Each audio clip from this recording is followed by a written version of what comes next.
Hello dear students, today we are going to learn unit 2.2 the house builder on page number 30. The house builder घर बांधणारा on page number 30. First we shall see the warming up activities. Chit chat. What is retirement from occupation? Occupation म्हणजे व्यवसाय, retirement म्हणजे निवृत्ती.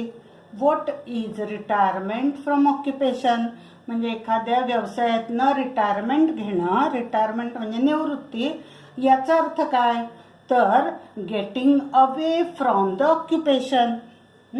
Retirement is getting away from occupation. तुमच्या व्यवसायापासून दूर होणं म्हणजे retirement. Retirement is getting away from occupation.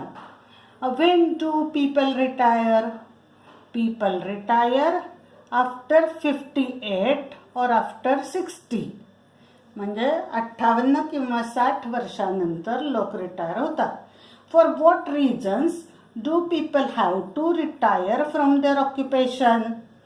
कोणत्या कारणांनी लोकांना व्यवसायामधून रिटायर व्हावं लागतं तर बिकॉज ऑफ ओल्ड एज वय झाल्यामुळे किंवा because of inability to do the occupation. Inability म्हणजे असमर्थता, तो जॉब किंवा तो ऑक्युपेशन करू शकत नाहीत म्हणून लोक रिटायर होतात.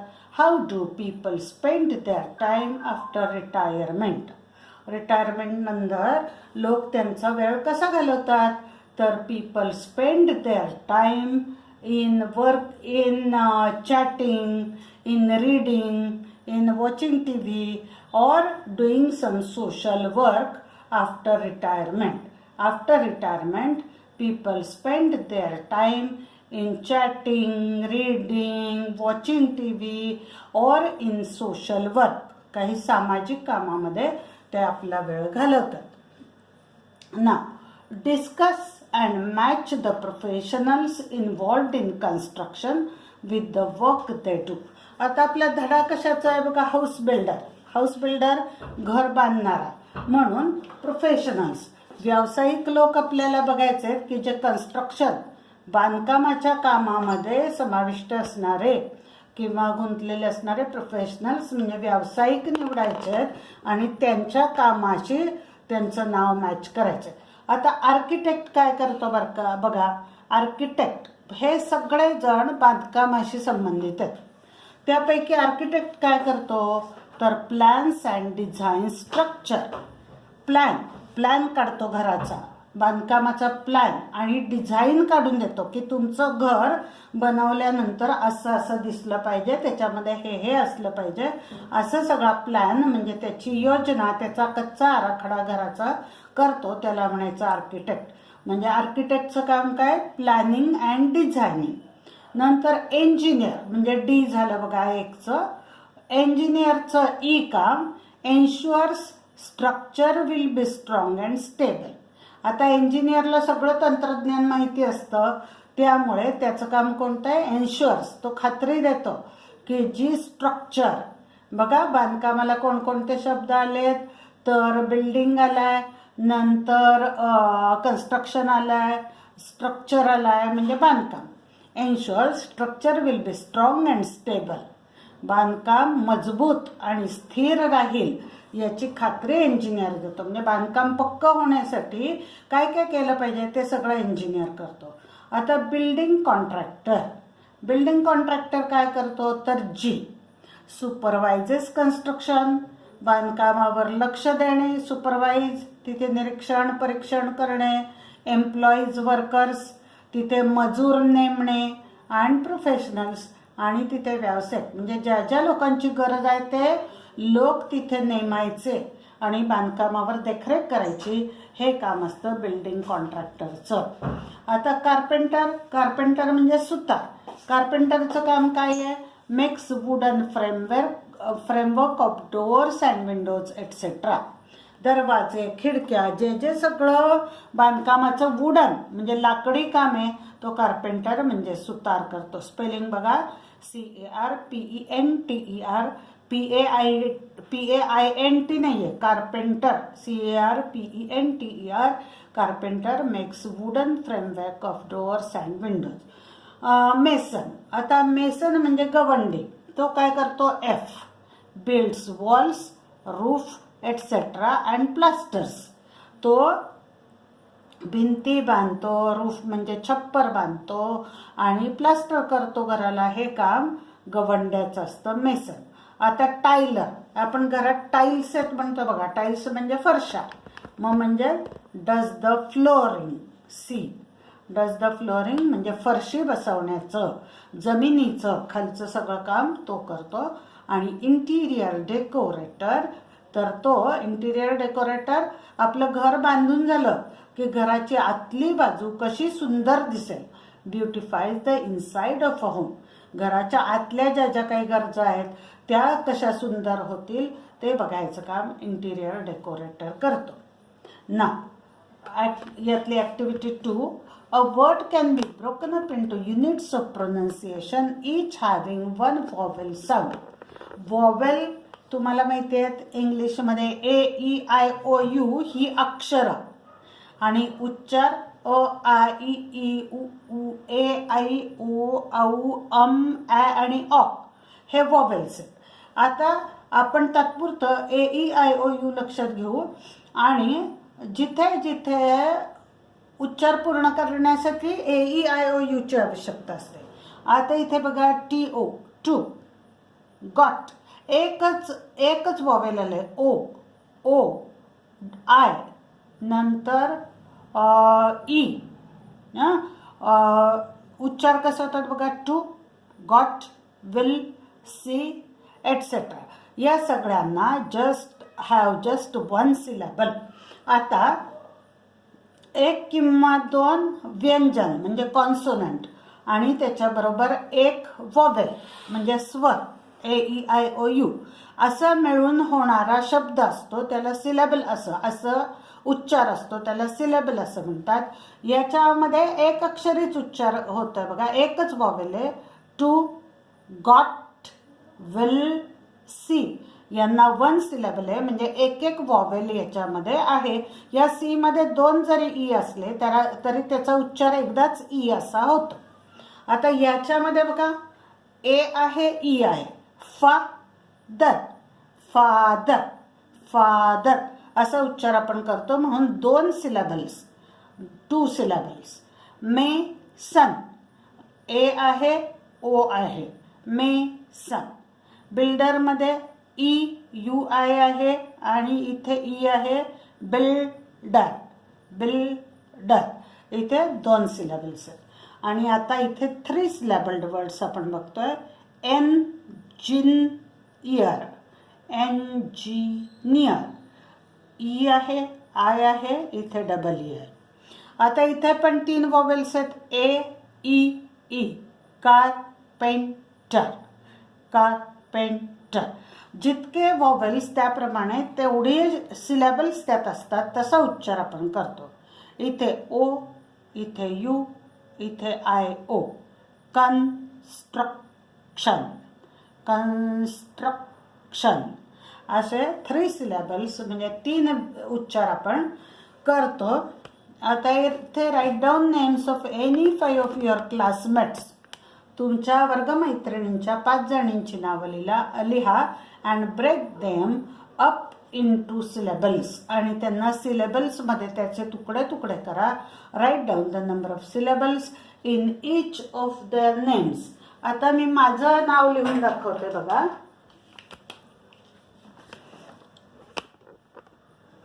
सुजाता.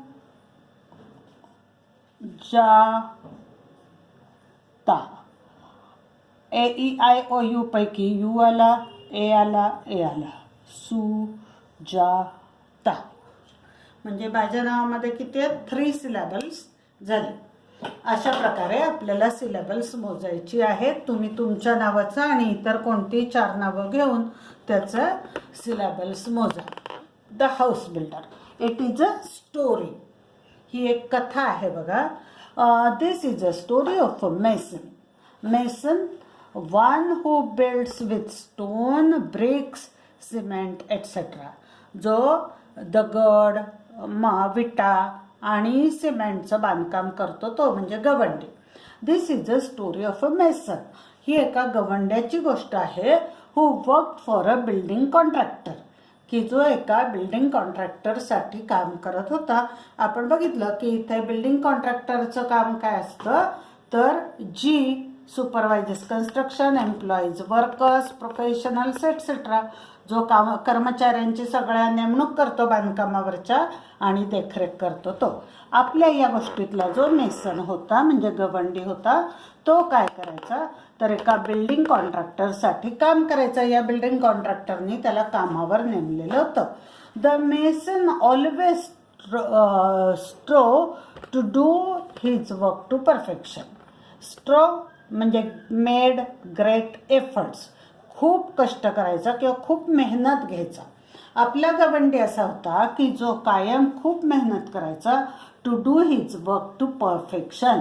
परफेक्शन म्हणजे परफेक्ट, परिपूर्ण, निर्दोष.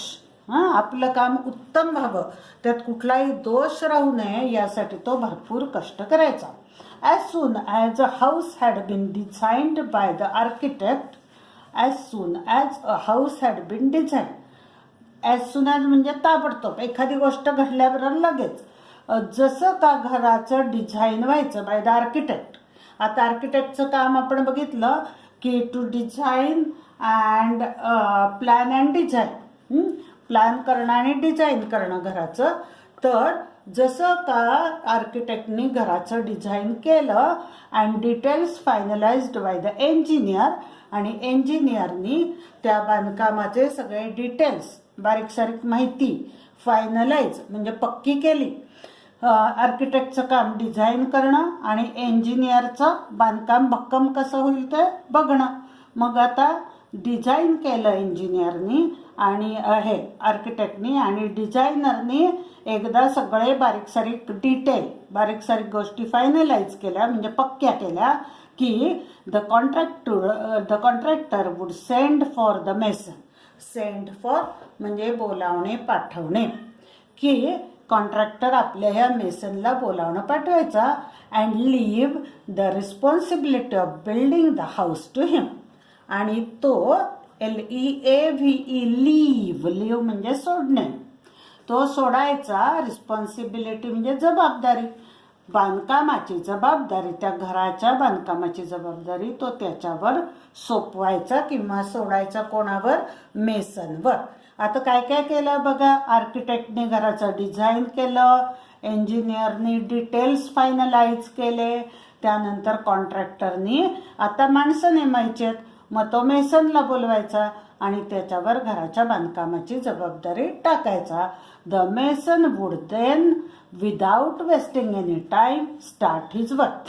मग मेसन असा कष्टाळू होता, मग तो काय करायचा without wasting any time, wasting वाया घालवणे, अजिबात वेळ वाया न घालवता स्टार्ट हिज वर्क, त्याचं काम सुरू करायचा. He would take great interest in his work of building. तो खूप रस घ्यायचा, आवडीने काम करायचा, त्याचं बिल्डिंगचं काम तो आवडीने करायचा. And do it with full dedication. Dedication आवड किंवा समर्पित वृत्ती, कमिटेड टू टास्क और पर्पज, वाहून घेणे. तो स्वतःला वाहून घ्यायचं या कामाला, अगदी वाहून घेऊन तो काम करायचा. He made sure that he used the best construction material.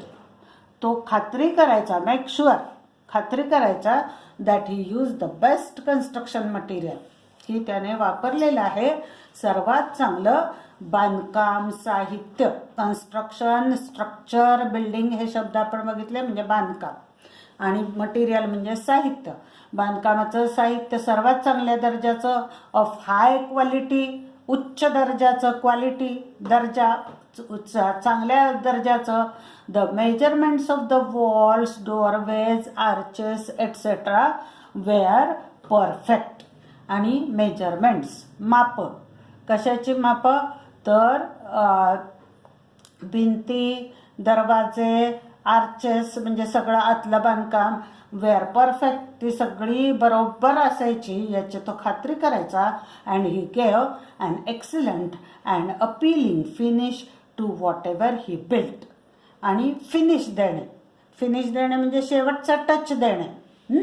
शेवटचं म्हणजे संपूर्ण घराला तो अपीलिंग टच, एक्सलंट, उत्कृष्ट, आणि अपीलिंग म्हणजे खूप आव्हान कोणी देऊ शकणार नाही असं शेवटचा टच, असा तो घराला रूप आणायचा.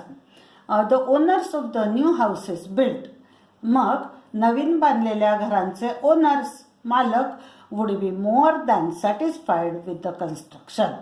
ते त्या बांधकामावर अतिशय समाधानीपेक्षा जास्त, खूप अतिशय समाधानी ते असायचे, सॅटिस्फाईड, समाधानी. बिकॉज ऑफ द झील, झील म्हणजे उत्साह, डिलिजन्स, डिलिजन्स म्हणजे कॉन्स्टंट केअरफुल एफर्ट्स म्हणजे मेहनत, लॉयल्टी म्हणजे निष्ठा किंवा प्रामाणिकपणा, अँड पर्सिस्टन्स. पर्सिस्टन्स आपण मागच्या कवितेमध्ये ट्राय अगेनमध्ये बघितलं, नाही ते पर्सिव्हिअरन्स. पर्सिस्टन्स म्हणजे सातत्यपूर्ण प्रयत्न. आता कोणकोणते गुण होते त्याच्याकडे बघा. झील, उत्साह, डिलिजन्स, मेहनत, लॉयल्टी, प्रामाणिकपणा किंवा निष्ठा, आणि पर्सिस्टन्स म्हणजे सतत एखाद्या कामात सातत्य असणं. That he displayed in his work. Displayed म्हणजे शोड, SHOWED. तो आपल्या कामामध्ये हे 4 गुण दाखवायचा. त्यामुळे the mason was in great demand. तो मेसन हा गवंडी आपला, त्याला खूप डिमांड होता, डिमांड मागणी. And fetched good business. Fetched म्हणजे मिळणे, त्याला मिळायचे good business to his contractor. त्याच्या कॉन्ट्रॅक्टरला तो खूप चांगला बिझनेस मिळवून द्यायचा, म्हणजे त्यामुळे कॉन्ट्रॅक्टरचा बिझनेस चांगला चालायचा. सबसिक्वेंटली त्यानंतर काय झालं बघा. The contractor recompensed the mason. Recompensed म्हणजे कामाचं आहे बघा. Money given for work done, केलेल्या कामाचे मेहनत म्हणतो आपण किंवा मेहनताना म्हणतो, केलेल्या कामाचे पैसे. मग त्यानंतर सबसिक्वेंटली त्यानंतर तो कॉन्ट्रॅक्टर त्या मेसनला भरपूर पैसे द्यायचा. हँडसमली, हँडसमली म्हणजे भरपूर, सढळ हाताने, सढळ हाताने पैसे द्यायचा. With a very good salary, भरपूर चांगला पगार त्याला तो द्यायचा. कुड salary he could meet the needs of his family. Meet the needs म्हणजे गरजा भागवणे. मग तो आपल्या कुटुंबाच्या गरजा भागवायचा. सफिशियंटली, सफिशियंट पुरेशा, पुरेशापणे, पुरे पडतील अशा भरपूर तो आपल्या कुटुंबाच्या गरजा भागवायचा. Without any स्कॅरसिटी. स्कॅरसिटी म्हणजे टंचाई किंवा तुटवडा. त्याला कोणतीही टंचाई होत नव्हती, तुटवडा पडत नव्हता. अगदी भरपूर समाधानकारकरित्या तो आपल्या कुटुंबाच्या गरजा भागवू शकेल एवढा पगार त्याला कॉन्ट्रॅक्टर देत होता. The mason thus continued working with great devotion for many years. अशा प्रकारे मेसननी काय केलं. दस कंटिन्यूड चालूच ठेवलं. वर्किंग विथ ग्रेट डिव्होशन भक्तीने. डिव्होशन म्हणजे भक्ती, अगदी भक्तीने अनेक वर्ष आपलं काम चालू ठेवलं. Till he became a grandfather. कुठपर्यंत तर तो आजोबा बनला तोपर्यंत. Then he decided that it was time to retire. म्हणून तुम्हाला प्रश्न विचारला होता बघा की लोक कधी रिटायर होतात. मग आता ठराविक वय झालं, तो ग्रँडफादर झाला. देन ही डिसाइडेड, मग त्याने ठरवलं की it was time to retire. आता आपला रिटायर व्हायचा, निवृत्त व्हायची वेळ आली. And spend time playing with his grandchildren. आणि आता वेळ आली, आपल्याला वेळ घालवला पाहिजे प्लेइंग विथ हिज ग्रँडचिल्ड्रन. आपल्या नातवंडांशी खेळण्यात आता वेळ घालवला पाहिजे, आपण आता रिटायर होऊया असं त्याने ठरवलं. Being a firm minded person. Firm minded म्हणजे दृढ मनाचा, ठाम विचार असणारा असं असल्यामुळे ही इन्फॉर्म्ड हिज कॉन्ट्रॅक्टर. त्याने इन्फॉर्म्ड माहिती दिली त्याच्या कॉन्ट्रॅक्टरला ऑफ हिज डिसिजन निर्णय, आपल्या निर्णयाबद्दल त्याने कॉन्ट्रॅक्टरला सांगितलं to retire from house building, की आता आम्ही हाऊस बिल्डिंगच्या कामातनं रिटायर होतोय, हे त्याने आपल्या कॉन्ट्रॅक्टरला सांगितलं. The contractor was very disheartened. आता त्यांचं इतकं चांगलं नातं जुळलेलं होतं म्हणून कॉन्ट्रॅक्टर कसं झाला, डिसहार्टन्ड म्हणजे फेल्ट डिसअपॉइंटेड, नाराज झाला किंवा निराश झाला. To lose such an excellent workman, की इतका उत्कृष्ट कामगार आता आपल्याला गमवावा लागणार आहे. And urged the mason, urged म्हणजे विनंती केली, त्याला आग्रह केला टू कंटिन्यू हिज जॉब, की तू तुझं काम पुढे चालू ठेव. But to no avail of no use, व्यर्थ होणे, निष्फळ होणे. पण खूप त्याला समजायचा प्रयत्न केला की तू तुझं काम पुढे चालू ठेव, पण इट वॉज नो अव्हेल, म्हणजे त्याचा काहीही उपयोग झाला नाही. The mason had made up his mind, to make up one's mind ही फ्रेज आहे, निश्चय करणे. त्या मेसननी, त्या गवंड्याने निश्चय केला होता. And realized to carry on and refuse to carry on, आणि त्याने नकार दिला. टू कॅरी ऑन म्हणजे पुढे चालू ठेवणे, बांधकामाचं काम पुढे चालू ठेवायला त्याने नकार दिला. रिफ्यूजच्या अपोजिट आहे accept, ACCEPT. Finally the contractor convince the mason. मग फायनली शेवटी कॉन्ट्रॅक्टरनी कन्व्हिन्स्ड म्हणजे तयार केलं, त्याचं मन वळवलं, मेसनचं मन वळवलं to build one last house on a beautiful and convenient site as a special favour. काय म्हणाला तो, त्याला कन्व्हिन्स्ड, त्याचं मन वळवलं to build one last house, एक शेवटचं घर बांध, on a beautiful and convenient site, एका सुंदर आणि कन्व्हिनियंट म्हणजे सोयीच्या साईट, SITE साईट म्हणजे बांधकामाची जागा, की सुंदर आणि सोयीची अशी बांधकामाची जागा घे आणि त्याच्या जागी तू हे शेवटचं घर बांध ॲज अ स्पेशल फेवर, खास मर्जी म्हणून माझ्यासाठी तू एक सुंदर आणि सोयीच्या जागेवर एक छानसं घर बांध, असं त्याने मेसनला सांगितलं. The mason agreed to do so with great reluctance.